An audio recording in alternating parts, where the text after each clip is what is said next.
Yeah, it looks like this is going to end up being part two. Not sure exactly what happened, but it just, YouTube cut it right out. But nonetheless, at this part I cut in, I taught Tai Chi downtown Toronto for over 25 years. And this I stopped doing about 12 years ago. And the University of Toronto Settlement House was right next to it. And they had an out of cold program.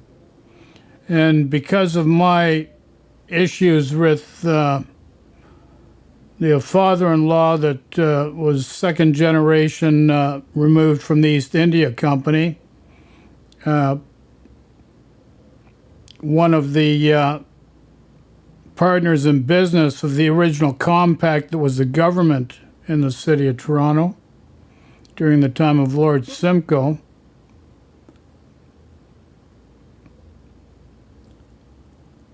I end up losing a business that I created from nothing to over 100 employees.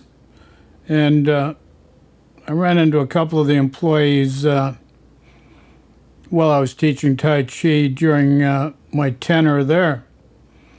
And this one gentleman who was part of a couple was living on the street at the time. And one of the most profound understandings that I came across in my interaction with various people over the years down there during that period in time was the fact that mental health issues and drug addictions were a byproduct mostly of being out on the street for too long a period of time. Most people that were out on the street was due to circumstance, some within their control, but they may have made a mistake, and others beyond their control. But everybody just moves to a position of judgment instead of ascending judgment and going to a position of understanding. And this is where the human being and the human experience fails immensely. And you have to give credit to China, the fact that 1.3, 1.4 billion people, they've eliminated the homeless issue.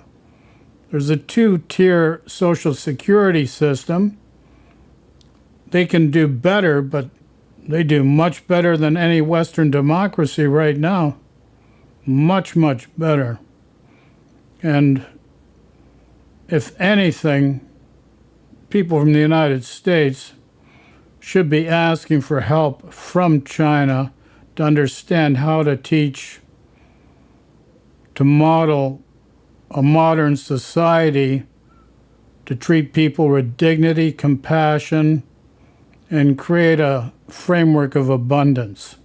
Let's go back to the video here. Questions, comments, by all means throw in chat. Hopefully we don't get bumped off again.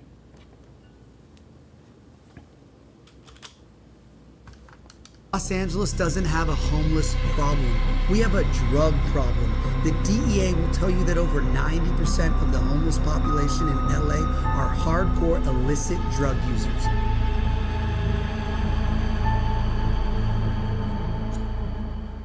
Spencer Pratt said Los Angeles does not have a homeless problem, it has a drug problem. Whew. Agree with him or not, it raises questions nobody wants to ask. Is homelessness a drug problem? Is homelessness a mental illness problem? Or if homelessness were only about jobs, why do so many people stay homeless in U.S. cities where there are plenty jobs available? It gets you thinking. And that's why I tend to agree with Spencer. So if someone has a place to stay, food to eat, and a real shot at work, how many actually end up back on the street? There's definitely not a drug problem in China. So it gets you thinking. It gets you really thinking. What is the true problem in America? Is it mental illness? Is it drugs? Is it work? I'm a guy that always says you can find work. May not be what you want, but there's always a job to be found. Which now brings me to part 3. All right, let me touch on part 3. China's job safety net. In China, the government creates public welfare jobs, street sweeping, landscaping, and general maintenance. The pay isn't high, but the job's stable and comes with benefits. It's aimed at older workers and people who struggle to find anything else. On top of that, delivery jobs, courier workers, construction workers, work that doesn't care about your degree or age. They just want somebody responsible who can work hard and wants to earn a living. They basically care about your willingness to work. So if you're willing and able, then there's usually a path to income in China. I want to talk about these delivery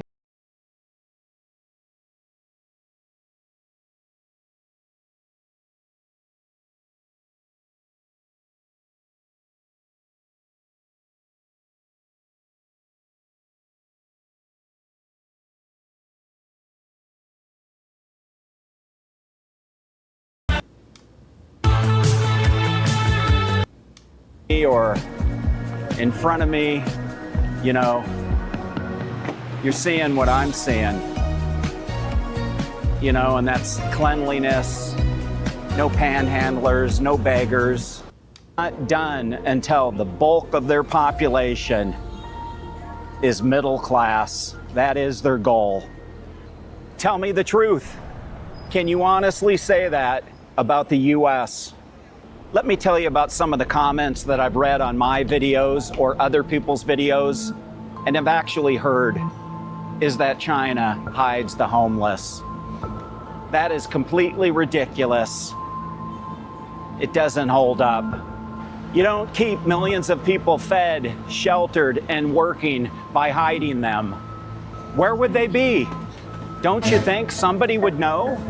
Don't you think the locals would know? Being swept away is one of the most ridiculous comments and things that I've ever heard against humanity. Full stop. Here's what's really going on.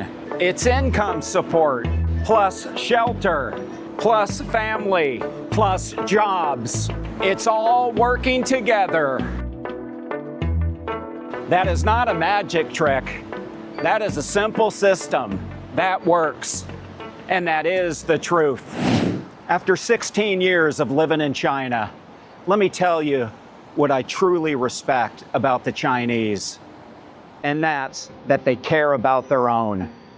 I've never been around any group of people that truly cares about one another. I've had people approach me in discussions and say, why do Americans fight against each other? Why? And I don't have an answer, except for this. 5,000 years of a country, of a culture that's built into their blood and bones and soul and mind. And I'm not sure we have that in the West, but it's here in China. And I've given it a lot of thought because somebody just talked to me about this just a few days ago. And I didn't have an answer. I didn't have a good answer. Leave a comment below if you know, because it's a mystery. Because here in China, everybody loves each other. It's amazing. So the reason why you don't see people sleeping on the China streets isn't because they were swept out of my frame. It's about Debao. It's about people taking care of their own. It's about finding them shelter and a path to a better life. Here's my question for you. And I really want to read the comments. How does your country deal with homelessness? Because I got my own opinion, and I don't think we're winning that one. So hey, that's it for the video. Thanks for watching. I truly appreciate it. And do me a favor, don't forget to like and subscribe. I really appreciate your support. So everybody, be good, be safe. This is Chris. Okay, there we have Chris signing off. Wonderful gentleman. Now, I hope that was enlightening for you, because everybody seems to create these belief systems based on what somebody tells them. And never take anything as the de facto standard just because somebody tells you. Use discernment. Do your own research. And create your own truths. But be careful how you judge people, because judgment is not a good position. Flowing into understanding and ascending judgment is much more beneficial to your experience as a human. So you can have pain and suffering, or you can have benevolence, harmony, and abundance. And it starts by being kind to yourself. And it's really as simple as that. Don't expect other people to do it for you. You live from within yourself. You only live in the present moment. Every step forward is an action towards where you would like to be in this experience. It's about enjoying yourself. There is no purpose. Do not waste your time spending time seeking, because there's nothing to seek. You're already there. So witness the patterns. Do not become attached to the patterns. Just rest in what sees. Be kind to yourself first and foremost. Love and peace to you all. Take care. And we'll talk to you soon. Jala. Arrivederci. Sayonara. Donkish. Well, a few other things. Take care. Love and peace.